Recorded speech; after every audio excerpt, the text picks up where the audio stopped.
Please subscribe and you can download this code from description below. Title: Applying a common font scheme to multiple objects in wxPython. Introduction.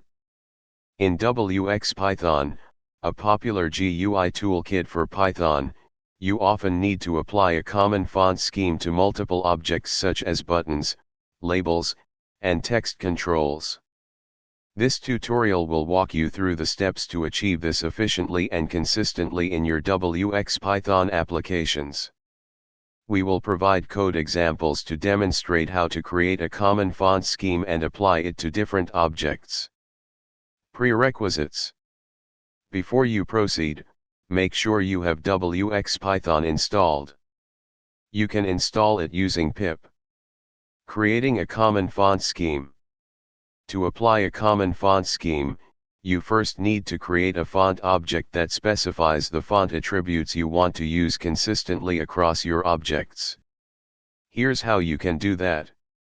In this example, we've created a common font scheme class with default font attributes that you can customize as needed. Applying the common font to wxPython objects. Now that you have your common font scheme defined, let's see how you can apply it to different wxPython objects. We'll cover buttons, labels, and text controls as examples.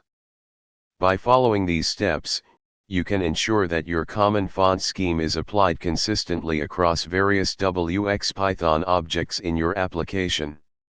Conclusion. In this tutorial, you've learned how to create a common font scheme and apply it to different objects in wxPython, including buttons, labels, and text controls. This can help you maintain a consistent and professional look for your GUI applications.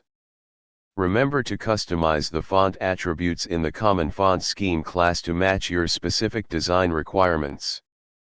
ChatGPT.